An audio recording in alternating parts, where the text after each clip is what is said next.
Hi everyone, welcome to my live session. I'm just going to wait for a few people to join in before I begin the session. Just waiting for my team to join in, and I'll wait for them to confirm to me as well if they can see me live.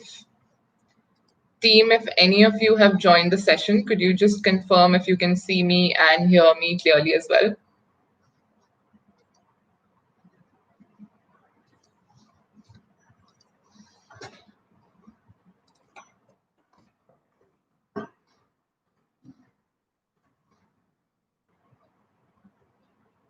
All right, we've got our first viewer commenting as well. Team, if you could just confirm whether I'm audible and it's all working fine. All right. Okay, great. Seems to be working fine. So without further ado, hello everyone and welcome to my live session today. A lot of you may know me already because you might have seen my previous live sessions. I do come on live every alternate week to interact with each of you. But for those of you who are new to the live sessions, I'm Navya Sikka. I'm a licensed immigration advisor and hence authorized by the Immigration Advisors Authority to provide immigration advice with respect to New Zealand. I've also previously worked as an immigration officer with the New Zealand High Commission in Delhi and hence do have some first-hand experience in understanding what really goes on in the mind of an immigration officer. So me and my colleague Tulika Mehra, who is also a licensed immigration advisor, we come live on Facebook and YouTube every Thursday to basically engage in a dialogue with all of our viewers and to answer any doubts or questions that any of you may have. And of course, to provide you all with the latest updates regarding, immigration policies, specifically at a time when there are so many changes being brought about in that regard. So yes, that's primarily why we come live every week, and I truly do hope that these sessions prove to be useful to all of you, and also encourage you to take that step to moving to a country such as New Zealand, if at all you are hesitant about it. So before I really begin with my live session, I do have a bit of an announcement. We do have a new team member actually who has just joined our team in New Zealand, and her name is Namrata Verma. She comes with a wealth of knowledge and experience because she too has worked in very senior positions at the New Zealand High Commission in Delhi. Post that, she's also worked with another immigration consultancy, and then of course we were fortunate enough to get her on board. She's also in the process, in fact, of applying for her license. So with I think two more of my colleagues who are also applying for their licenses now. So I think within a few months, the team AJB will have about 8 licensed immigration advisors, and that's truly commendable. And perhaps it might even make us one of the very few agencies to have that many licensed professionals. So yeah, now before I begin, just some simple rules to the session, which is something that we do go over every time. For those of you who do have any queries, please feel free to leave your questions, comments, doubts, even if it's just a hi or a hello. Please feel to leave that in the comments section on Facebook or YouTube. And those of you who are working with us, it would be great if you could let us know that you're already working with us, that you are HAV clients, and preferably even tell us who you're working with or who you've been in touch with from our team. And those of you who are not working with us yet, we would really request you to provide your contact details as well so that we can have a more detailed interaction, once the session is complete. So, of course, I will try my best to respond to you, during the course of the session. However, matters pertaining to immigration can be relatively complex as well. And the idea is, of course, to, engage with you on a personal level as well once the session is over. So this is just a reiteration. If you do want your questions answered, please do leave us your contact numbers as well. With that said, I would also like to show you all my license card. This is my license card. Hope you all can see it. And this has been issued to me by the Immigration Advisors Authority, which basically demonstrates that I am, in fact, competent enough to provide immigration advice under supervision. You can always verify the details of my license on the IA website as well, should you choose to do so. Right, so before I really begin to talk about the topic for today's session, I thought it would be best to give you all a few updates of how New Zealand is presently tackling the COVID situation and what all changes have been brought about to ease the restrictions within New Zealand and even at the border. So the latest statistics seem to indicate that the country now has 18 active COVID cases. However, these are all in the managed isolation or quarantine facilities, which is a good thing because that just implies that the disease can be nipped in the bud rather than it leading to a community spread. Of course, New Zealand earlier this month had, briefly earned the title of being a COVID-free country, which was a huge win for the country. But the situation is still not too bad at all. The country is doing a fabulous job in containing it and effectively managing the entry of people, while at the same time ensuring that the disease doesn't spread further. So the country is, as of now, under alert level 1 of the COVID alert system. And what that basically means is that people in New Zealand have largely resumed their normal daily activities. They've returned to work, they've returned to school, people are engaging in their sport activities, domestic travel is allowed as well. People are even going out to eat at restaurants, and visit each other at social gatherings, etc. So that's a great thing, of course. However, New Zealand's border continues to remain closed to visitors, including international students. But what has come as great news is that, that also proves to be very reassuring, in fact, is that the country is looking forward to welcoming its international students into New Zealand again. But of course, they need to make sure that they do this in a way that does not compromise the health and safety of those who are already present in the country. So last week, in fact, New Zealand's Minister of Education, Chris Hipkins, advised that international students, although will not be returning in July or August this year, however, he did say that they are actively working on developing a suitable model so that they can start to bring about, small cohorts of students towards the end of the year and then gradually build it up towards 2021. So this is definitely reassuring news to those of you who had to stall your study plans in New Zealand because of COVID. The government truly does value its international student market because of the vast skill set that the students do bring along with them into the country. And it does seem like they're doing everything in their capacity to make it possible to resume the entry of foreign students as well. So all the study aspirants who were unable to travel to New Zealand this year, just hang in there because news for the borders opening sometime later this year are likely. And when that does happen, you should be ready to lodge your visa applications at the earliest. So it's best to start working with us now because this kind of a decision can involve a fair bit of planning. And oftentimes clients do ask me, they call me up and ask me what's the best time to start working on the process. So my answer is always the same, which is right now, because the earlier you start, the better, and the less likely you are to have any unwarranted complications at a later stage. Right. So, in fact, there was also a recent report by the Economist Intelligence Unit, which indicated that New Zealand has performed the best in managing the public health emergency caused by the pandemic with regards to the number of tests, the provision of healthcare facilities, and the number of above average excess deaths. So this is extremely good news for prospective international students because it's made New Zealand one of the safest places as a study destination. So as for some of the other updates, there has been a further easing of restrictions on those who can enter New Zealand borders. Partners and dependents of New Zealand citizens and residents who were ordinarily residing in New Zealand and those who hold a visa on the basis of their relationship will no longer need to travel with their New Zealand citizen or resident family member to be granted an exception to the border closure. So this is going to definitely help those of you who are unfortunately separated due to the border closure and will, of course, help in reuniting the families. I know there are a lot of partners out there who were going to be first-time travelers to New Zealand and wanted to join their temporary visa, partners. As of now, however, there isn't an exception for this category of people to enter New Zealand, unless, of course, there are, unless there are some reasons based on humanitarian grounds to enter the country. But the government is very empathetic to their needs, and I'm sure gradually we may see an allowance for such cases as well. So let's just hope for the best. Right, so today's session is largely going to be focused on the hospitality industry in New Zealand, some of the best courses to undertake in order to build a career in this industry, and the prospects of the hospitality industry in the context of the New Zealand job market.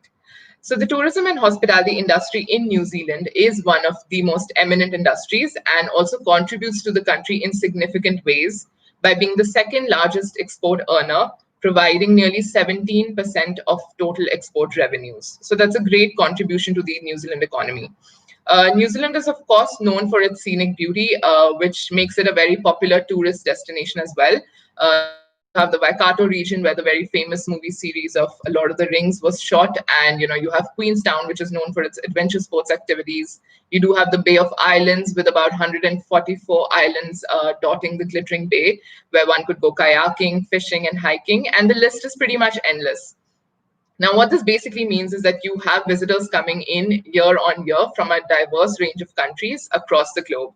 It's also been noted that the overseas visitor numbers have doubled every decade since 1970. And to meet their demands, the industry has had to lift its game and work at truly international standards, in the process, of course, creating greater job opportunities for its employees. It's also, in fact, anticipated that by 2023, tourism spending will grow to 15.3 billion, while visitor numbers will increase by 40%. And the only thing this screams out is abundant opportunities for people in the tourism and hospitality sector. Now, the best way to go about securing yourself a job and potentially a lifelong career in the hospitality industry in New Zealand is by receiving quality educational training in this field. Pursuing a related course in New Zealand is one of the best ways to not only get an in-depth understanding of how the hospitality industry in New Zealand functions, but the kind of education that you will receive in the country will prepare you to enter the workforce as soon as you graduate. The studies are practical focused and very hands-on, so it's no surprise that hospitality graduates from New Zealand are thoroughly sought after by New Zealand employers. Now, what are some of the courses that one could potentially look at to enter into this line of industry? So institutes across New Zealand offer a wide variety of courses at varying levels for professionals looking to gain a qualification in the hospitality field. Some of the lower level courses which have more relaxed entry criteria include the graduate diploma in hospitality management courses, which are offered across various institutes such as the Auckland Institute of Studies, Southern Institute of Technology, TOI, etc. Another really popular course is the Graduate Diploma in Hospitality and Tourism Management, which is offered at QRC. So these programs are great for people who are looking to attain leadership roles in hotels, resorts, and restaurants, and ultimately advance through to management positions. What's great about some of these programs, in fact, particularly the one at QRC, is that the program includes a 3-month internship combined with an industry project. This is a paid internship, and you will be placed within a hospitality operation, usually a renowned hotel or restaurant, because the institute does have tie-ups with a lot of the renowned hotel chains across the country. So this is a really attractive option to many students because more often than not, the company that you intern with does end up offering you a job thereafter. Hence, the employability after pursuing such courses is really high. Now, you do have some higher level courses as well, such as the PGD and the master's level. For example, the PG diploma at the Pacific International Hotel Management School, or even the Masters of Hotel Management at PIMS. You even do have the option of pursuing the PGD as a pathway to the Masters at PIMS. Apart from that, another great course is a Masters of International Hospitality Management at AUT. So those are just some of the many options that you can potentially look at. If you are interested, we could always connect you with one of our study advisors, and they will interact with you, understand what you're really looking to pursue your career in, and perhaps suggest the best option then, depending upon your budget, your subject choice, or even your location preference for that matter. So the entry criteria for the GD courses is a bachelor's degree and an IELTS with an overall score of 6 and no band less than 5.5, while the entry criteria for a master's would once again be a bachelor's degree, potentially with a specific grade requirement as well, and with an IELTS overall score of 6.5 with no band less than 6. So another great thing to take note of for those of you who would like to make a career as a chef in New Zealand is that this occupation specifically falls under the long-term skill shortage list, which is a list of occupations for which the New Zealand government anticipates an ongoing and sustained demand in the country. So the demand for chefs in New Zealand continues to be on the rise because, like I'd mentioned before, tourism is on a high as well. It's also said that 7 new hospitality businesses are opened up in the country every single day. And of course, you would need relevant workforce to fill in those vacancies. So some of the course options for people who would be keen to pursue a career as a chef could be the Diploma in Professional Cookery offered by WIT, or even a certificate in cuisine followed by a Diploma in Cookery at Le Cordon Bleu. So those are just some of the course options, but like I said, there are plenty of them, and it would be best to connect with one of our study counselors, as they will really be able to hone down what suits your profile the most. So pursuing a course in New Zealand, depending upon the level of course and the rate of completion, could also get you a 2 or a 3-year post-study work visa, which will also give you ample amount of time to find yourself a skilled job, gain international experience, and ultimately even apply for your residence application. So in conclusion, the tourism and hospitality sector is a big business in New Zealand. It's a great industry to get into, and the best way to get into this field would be, of course, by choosing an institute for yourself that really trains you in these areas and transforms you into an employable professional. Right. So that's just a snippet of what the hospitality industry prospects look like for those of you who may be interested. And now I shall begin looking at any questions that may have come about.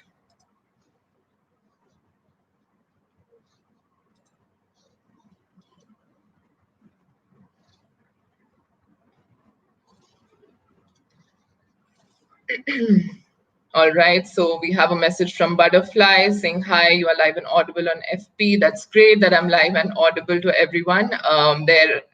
There's always a potential for technical glitches to occur here and there, but I'm glad it's going smoothly so far, so good. Butterflies, if you would like to ask us any other questions pertaining to New Zealand, we would love to hear that from you. Else you could just leave your number and we can always connect with you post the session.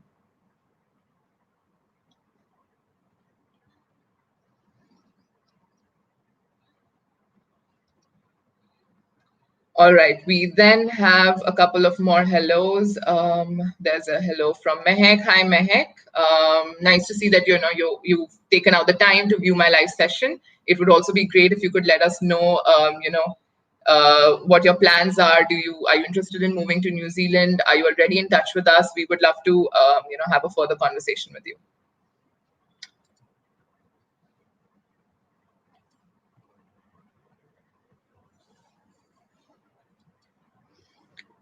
All right, so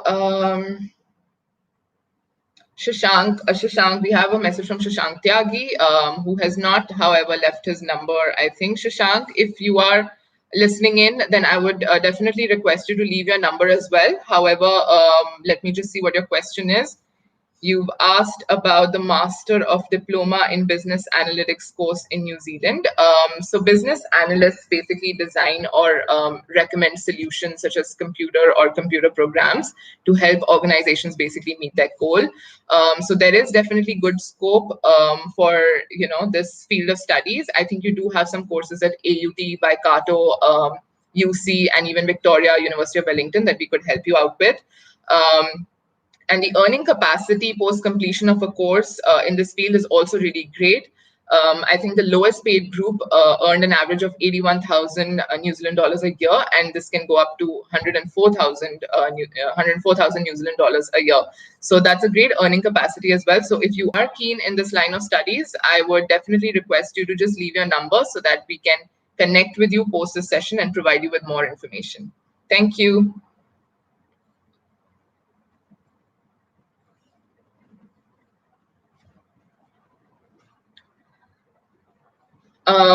Mohammed Bilal has written interested. Thanks, Mohammed Bilal. I'm happy to know that you're interested in perhaps, pursuing studies in New Zealand, I suppose. But it would be great if you could provide us more information or at least your contact details so that we can connect with you post this session. Thank you.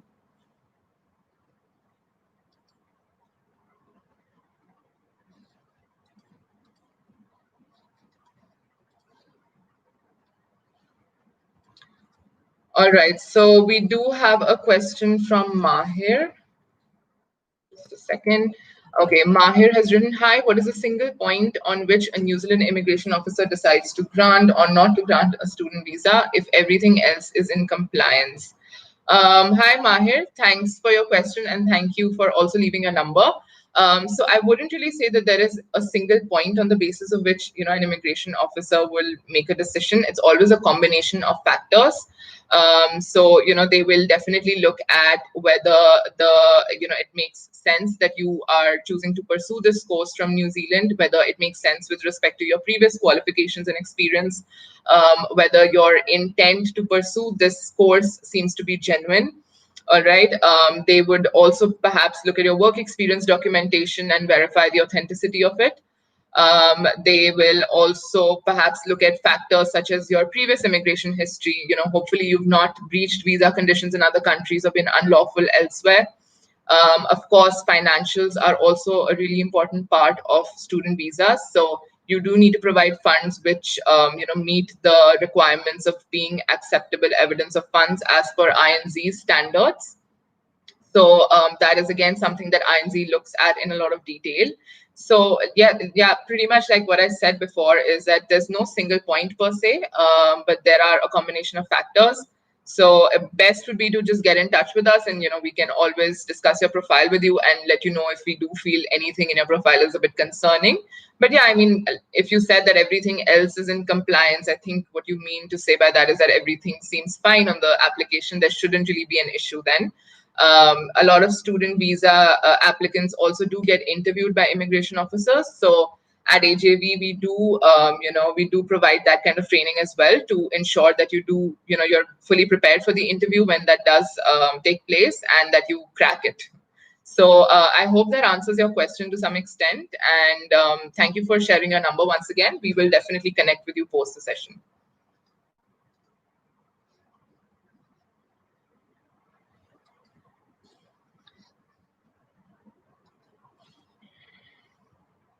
All right, so we have a question from Mehek, who's also shared her number. So she has written, after 12th in humanities, which courses are in demand to do? Mehek, that really kind of depends upon your area of interest. If you've done your 12th in humanities, that's great. Even I've done my 12th in humanities. So there are abundant options available to you. But once again, it depends on what your area of interest is. We would love to guide you, but there needs to be a little more information or clarity from your end as well. But what one can do is that, since you've shared a number, we'll definitely ask one of our study counselors to connect with you, and maybe they can, give you a few options and you can see what intrigues you. You could get into something like psychology, social work, art, history, HR, just management, etc. So it's pretty much, all options are open to you. And you're not restricted from doing anything. So we will connect with you and understand from you better what you would like to pursue your career in as well.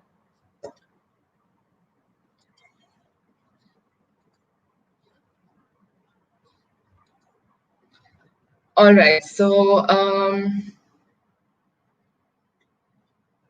the next question is from Esh Egnimi, who says, hello from Mauritius. Hi, Esh. It's really nice that, you're viewing my live session from Mauritius. That's great to know. I wonder if you process applications from Mauritius, do you handle work permit application or PR? Yes, we do, process applications from practically any country. So that's not an issue at all. And you have written, do you handle work permit application or PR? Yes, we do both. Like I said, we are soon to, we do already have a team of 5 licensed immigration advisors. And if you require any kind of assistance with respect to immigration advice on these categories of applications, you do need to engage with a licensed professional. You cannot seek advice from an unlicensed agent. That's something that's very important for our customers and clients to also be aware of. It's important for you to be aware of your rights as well. So that is why we do have a team of 5 licensed immigration advisors right now to assist with such categories of applications. And like I said, it's soon to we're soon to have about 8 licensed immigration advisors as well. So yes, we do help out with residence applications and work visa applications, but the slight issue with residents looking for a direct residence or a direct job offer to New Zealand is that it's not so simple to get a job offer in the first place when you're based overseas and when you're not based in the country. because usually New Zealand employers would tend to give a preference to those who are already in New Zealand and who have work rights and who are on a work visa basically.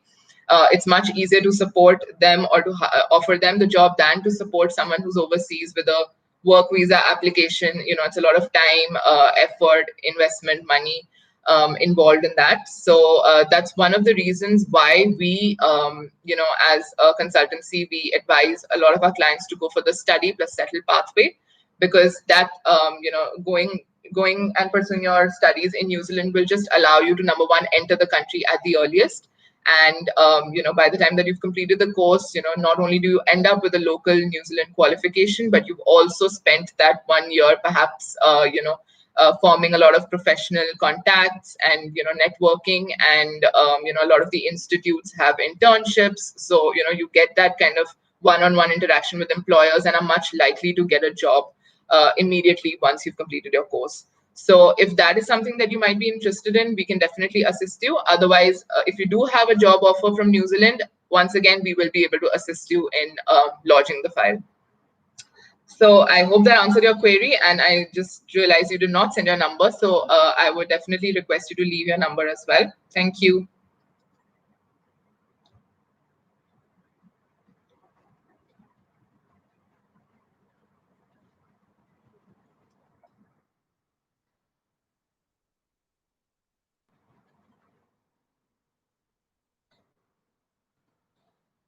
All right. So the next question is from Agha. Sorry, just a second. I'm just checking if my team has mentioned anything. Okay. All right. So the next query is from Agha, who says, do you deal with tourist visas for New Zealand? Yes, Agha. Once again, like I said, even for visitor visas, you would require advice from a licensed immigration advisor. So we do support, clients who are interested on just applying for tourism to New Zealand with that. So if you are, then you can definitely get in touch with us. However, of course, borders are not open at the time being, but feel free to get in touch with us and we can help prepare your application in the meantime. Agha and Ash, please do leave your contact details as well. That would just allow us to get in touch with you more easily. Thank you. All right, so Saurav has written, hello ma'am, do you have any idea when the border can open? Saurav, so like I did mention in the session as well, it is said that the borders, are likely to open early next year in Jan. Of course, the government will be doing so in phases. So, they might allow certain categories of applicants to enter a little before. So, like the Minister of Education had stated, a week back, that they are likely to open up the borders for international students towards the end of this year, in fact, and gradually build it up towards the start of next year. But I think by start of next year, you should find that the borders will be open. Once again, Saurav, please do leave your number as well so that we can get in touch with you.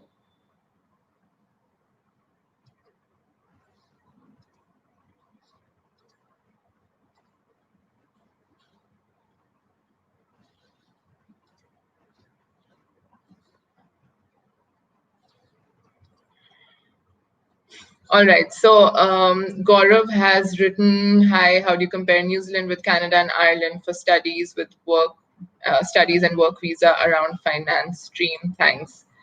Gaurav, thanks a lot for leaving your message. And it also seems that you are working with us already. So that's great. We are happy to have you on board. And I think Mariam is your study advisor right now. So that's good. All right. So, well, with regards to the demand for business, finance, and accounting professionals, it is similar across the countries. But what I can say about New Zealand is, yes, New Zealand does have a lot of businesses, especially in areas such as Wellington. It's known to be a business hub, and of course, you would naturally require, pretty much each company would require a finance department and finance and accounting professionals. So that is a requirement that will be there across industries. And across companies, so the demand is definitely there. Of course, the tuition fees is very competitive in New Zealand. So, it might be cheaper than Canada and Ireland is what you may find. Of course, weather-wise also, I think it's easier to adjust to the climate in New Zealand than it would be in Canada. All right. And what's great is that New Zealand is very, as I have mentioned in the session as well, they're very supportive of their international students because New Zealand really relies on its migrants to, bring in those skill sets that they need for the different job occupations in their country. All right. So because they're so supportive, they do have a post-study work visa available to students. And if you do choose to go for a master's level course, you will end up with a 3-year post-study work visa. And that's a substantial amount of time for you to find a good job as well. All right. So I hope, and just on another, some other aspects, basically, you will end up having a really great standard of living in New Zealand. So there's something that we keep referring to on and off during the live sessions as well, which is the Legatum Prosperity Index, which ranks about 140 countries on various factors such as the kind of education, the quality of education they provide, the health and safety. The governance, the corruption, etc. Things that factors that you should take into consideration when you're actually looking to migrate to a country. And New Zealand is ranked really high on this list, all right, and higher than any of the other English speaking countries. So that is something that you should definitely look at and take into consideration. Thank you. Gaurav has also left his number, but I think we're already in touch with him, so that's great.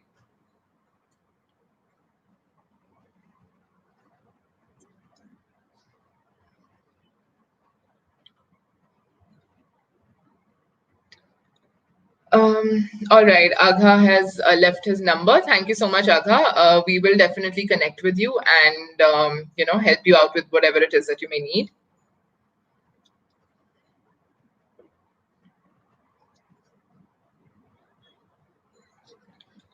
All right, Sandeep has written, I'm interested in immigration and wanting to know whether applications are being accepted for this purpose. Sandeep, thank you so much for leaving your number. We will get in touch with you. I'm not sure what category of applications you're looking at. Immigration New Zealand is accepting the lodgement of applications into the system for majority of the visa categories, but it depends on where your application is being assessed, etc. Because yes, all the Immigration New Zealand offices offshore are still closed. It's only the onshore offices that are working right now. So, and of course, once again, there is no confirmation yet of when the borders are opening. So it may not make sense for them to even approve an application unless, of course, you meet one of the exceptions to the border closure. But you've left your number, so we will get in touch with you and find out from you what exactly you're looking for.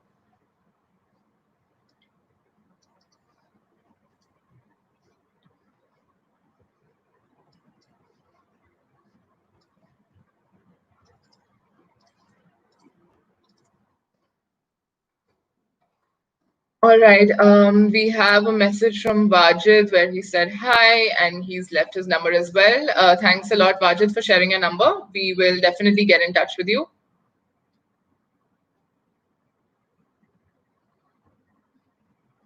All right, Clement has written, hi, I would like to know if the borders are open for the working holiday visa. Clement, I would request you to leave your number and perhaps then I will be in a better position to answer your query as well. This is just a reiteration to all those who are posting their queries on Facebook. Please do leave your number as well so that we can connect with you. We love to provide advice to you all, but we do request for this one thing in return. So I would really be happy and obliged if you could leave your contact details as well. Thank you.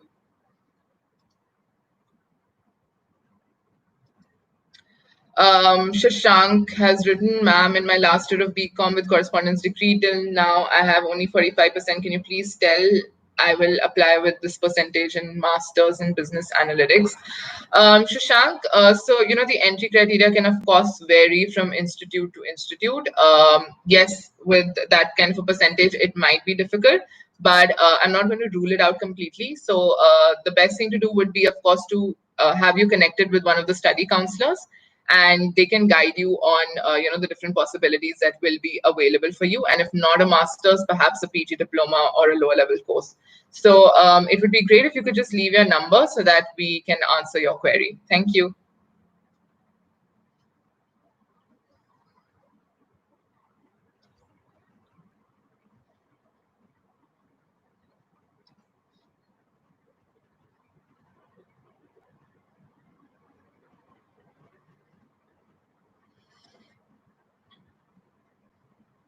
All right.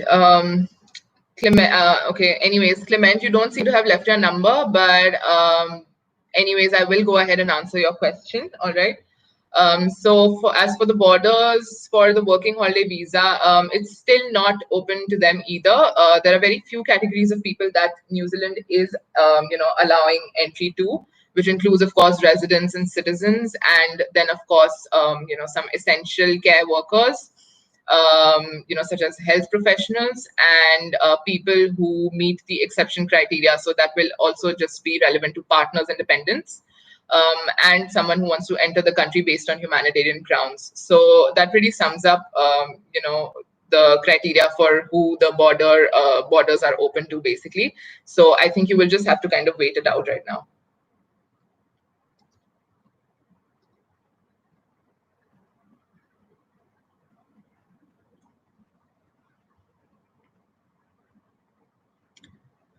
All right, so just a second. Let me see if my team has said anything yet. No, not quite. I'm just gonna have a sip of water.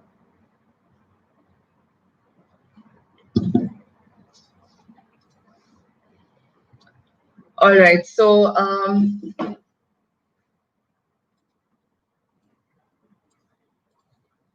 we do have a question from Emmanuel, who has written, is the IELTS exam required by the institution or immigration?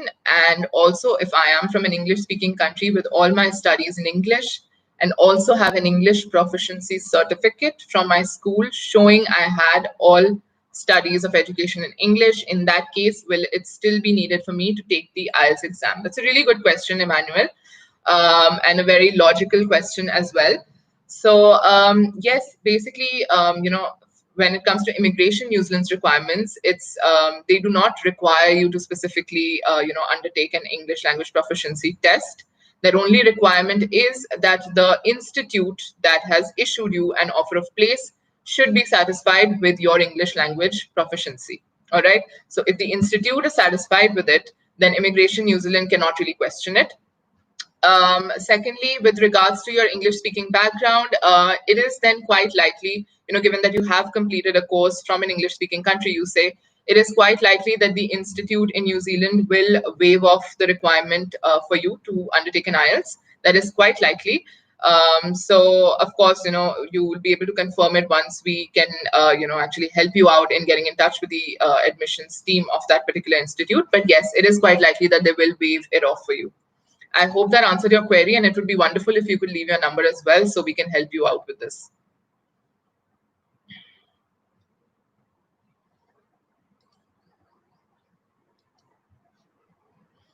All right.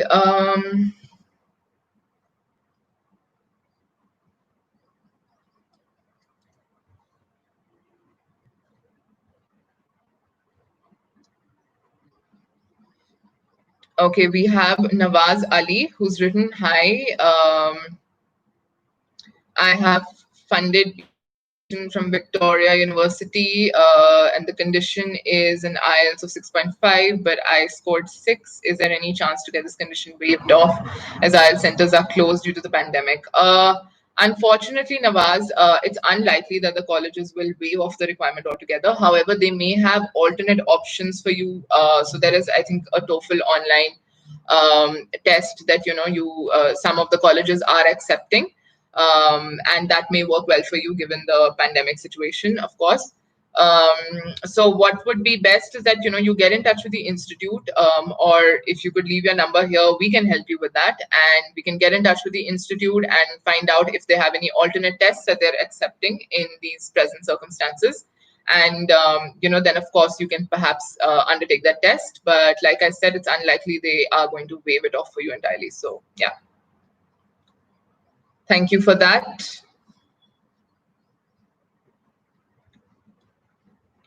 All right, I'm going to now move on to the YouTube queries because I seem to have run out of the questions on Facebook. All right, so Mohammed has written, hello. Hi, Mohammed. Thank you for watching this live session, and it would be great if you could leave your number here so we can connect later.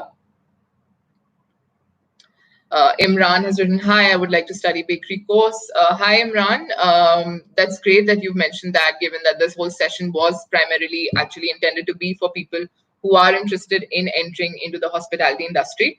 So, of course, you would have seen, the first part of the session where I talked about this in detail and the opportunities available to those of you who would like to, get into bakery or work as chefs as well. The opportunities are abundant in New Zealand, so it's a great, great option to go for. If you could leave your number, I think you have left your email ID, so that's great. We will definitely connect with you and help you out with some good course options. Thank you.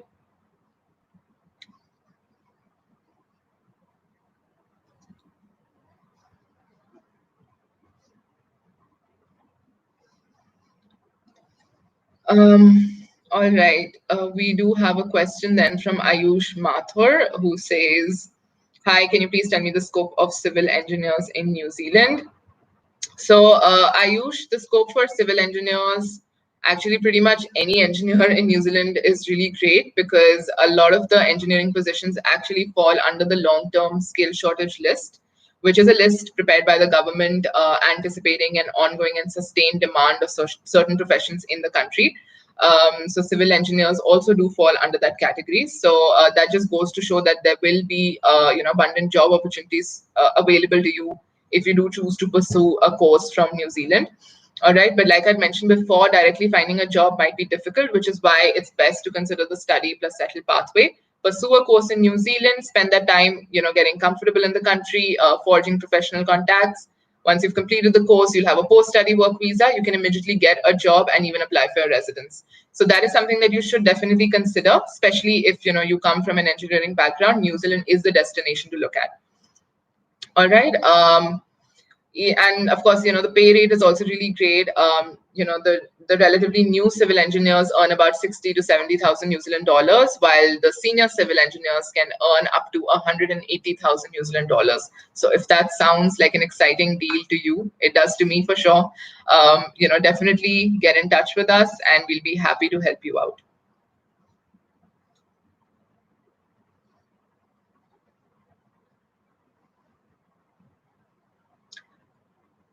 All right. We have some hellos again and some numbers left here and there. We do have a question from Harshil, who said, "What about the July intake?" Harshil, well, unfortunately, the July intake is not happening, on campus. But that said, a lot of the institutes are actually now coming up with online programs, an online to on-campus program. All right, where basically you will be pursuing part of the course, maybe a few subjects or modules online.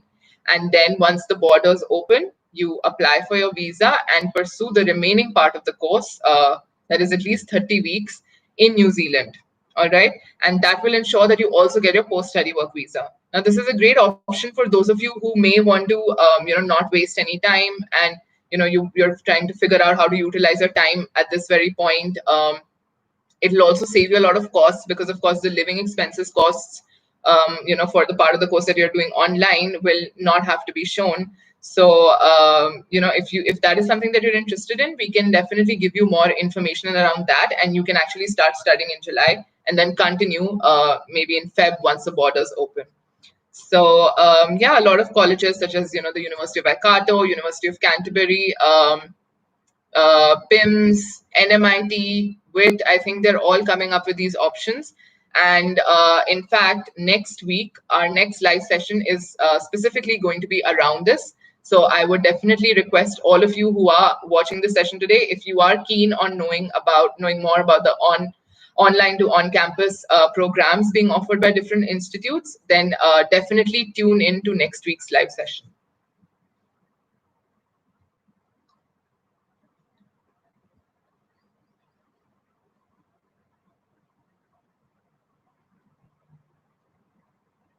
All right. There was someone called Never Give Up who was, I think, trying to get this information from me. Sorry, it came in a little late, but I think I've hopefully answered your question now. Abhi Ruhal has also said September intake is possible. So again, the same thing applies. September intake is also not likely to happen. All right. The next earliest possible intake could be somewhere around the end of this year, or else in January and February.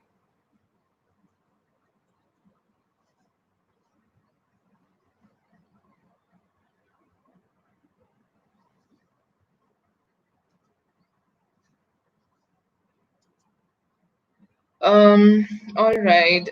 We do have a question from, okay, again, Harshil, when will the New Zealand border open for student visas? I guess this seems to be the primary question amongst a lot of you.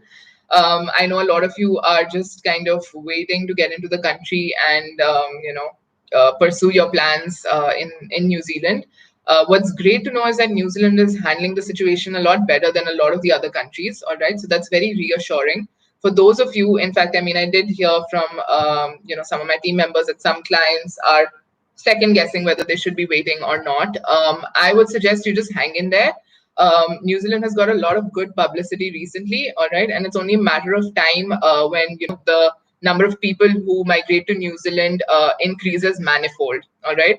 So in such a time, it's best to be one of the first few ones to get into the country before there's any further amendment or change to the policies. So if you have come this far in like getting yourself an admission offer and even applying for a visa, then why stop now? These decisions, of course, they are hard decisions to make, but you always need to make that little bit of a push or take a little bit of a risk, and then the fruits that you will bear after that will be abundant.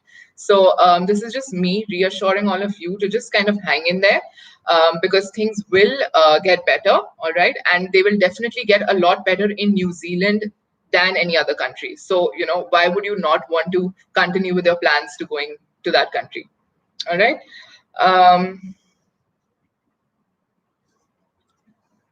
Let me see if there are any more questions.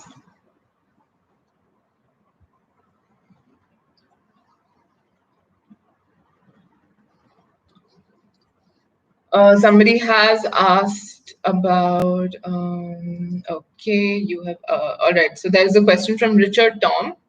Can you please tell me about the current scope for studying logistics and supply chain management at level 7? All right. Okay, Richard. So see, the chances of getting a job as a purchasing or a supply officer are good due to high demand for the role. But you also must remember that a purchasing officer will be a low skilled level job. All right, it's not considered to be a high skill level job. I think it's a skill level 4 job, if I'm not mistaken. And if you do end up securing yourself an offer of employment for a purchasing officer, then you will have to bear in mind that to apply for a residence, you will need a higher salary, which is something like 38 New Zealand dollars per hour. All right, and that may be difficult for you to achieve, which is why a lot of times we actually suggest clients to go for a more generic business course, and then of course you can perhaps take a specialization in supply chain, etc., because at least then you will have your options open and you may not get stuck when applying for your residency.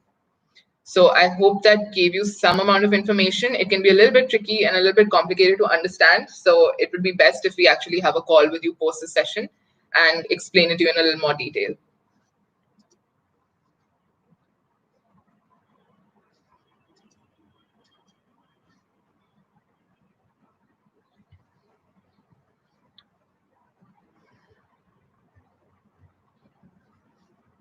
All right, Aditya Joshi has written, hello, I'm a PhD student at UC. My wife is currently working as a grocery assistant. She's searching for jobs with which she can apply for residency. She has completed Bachelor of Engineering and MBA from India. Her specialization is supply chain management. Do you assist in job search? Aditya, we do not, unfortunately, assist in job search. So, however, if she does manage to find a job offer, we can definitely help her out with the entire lodgement process and liaising with INZ, collecting the right documentation and guiding her on what all instructions need to be met. So those are the kind of services that we do provide. However, we do not assist with finding job offers. I hope that answered your question. Thank you.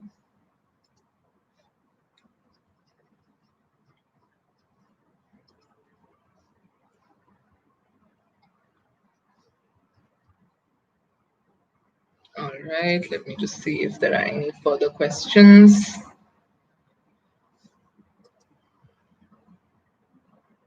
Clement has written, can I have information about the job market in New Zealand? Clement, that's a bit of a vague question. I'm not sure which industry, which industry you're really looking at. And of course, the answer to that question would depend on that as well. So if you could provide further information on that, perhaps I could help you. Otherwise, I think you did share your contact details, so we will be happy to connect with you post the session. Right, so I'll wait for another minute to see if any questions come in. Otherwise, we will wrap up the session.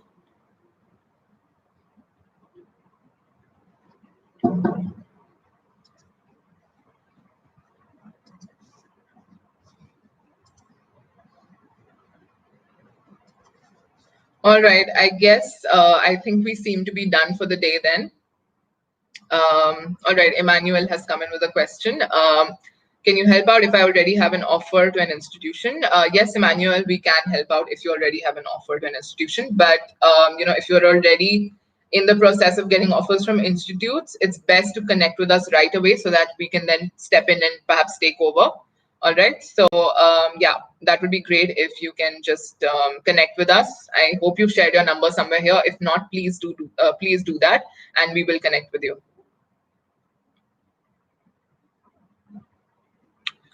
Eroshana has written, if skill level 1, Eroshana, please leave your contact details as well. But to answer your question, you've written, if skill level 1 job, can I apply for PR with $25.50 per hour? Well, yes, if you do have a skill level 1 job and you're getting a pay of that much, and you're meeting the 160 points criteria, then yes, you should be able to apply for residence. There are, of course, a lot of intricacies to it. So, for that, you will have to connect with us and then we'll be able to guide you further. Thank you.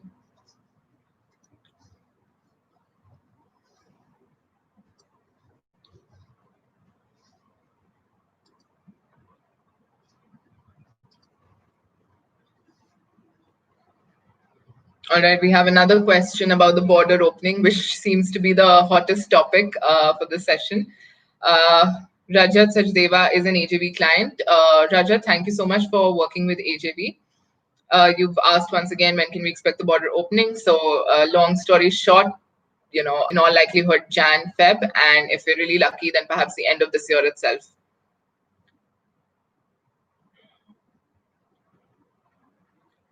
Soju has written, which country is better to get PR, New Zealand or Canada? Soju, I'm an ambassador of New Zealand, so I will wholeheartedly support New Zealand.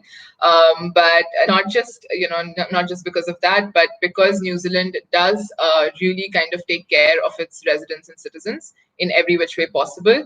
The country may be relatively small, but that also means that the organizations have a flatter structure. And what that also means is that, if you are working in these, the smaller companies, you will also get to learn a lot more, right? Because the difference in the hierarchy between, say, an executive level person or the CEO may not be that much. So as a result of that, you'll be doing a lot of tasks that may be even beyond your definitive job role. So it's a great country to even gain work experience in. It's a safe country. It's secular. It's highly educated. You've got a great prime minister. So overall, I think it's a great option. All right, Eroshana has said, thank you. I already shared information with you. Hopefully, one of the team members will reply. Yes, we most definitely will, Eroshana. Thank you so much. All right, I think with that, then I will end this session and wrap it up for the day. And like I did mention in my session, those of you who are watching, please do come in for next week's session because I think it's going to be a very exciting topic. We will be talking about the online programs, and this is the first. I don't think the institutes themselves have actually come up with something like this before. But of course, given the circumstances, you do have to kind of evolve and try and basically come up with something that will meet the demands of the people. So they have come up with online courses that you can start pursuing here and then continue to pursue once the borders open, and ultimately also get a post-study work visa. It'll save time and cost on your part. So if you're interested to know more about this, definitely tune in to next week's session. And until then, please stay safe, practice physical distancing, and my colleague will actually see you all next week on Thursday. Thank you so much and goodbye.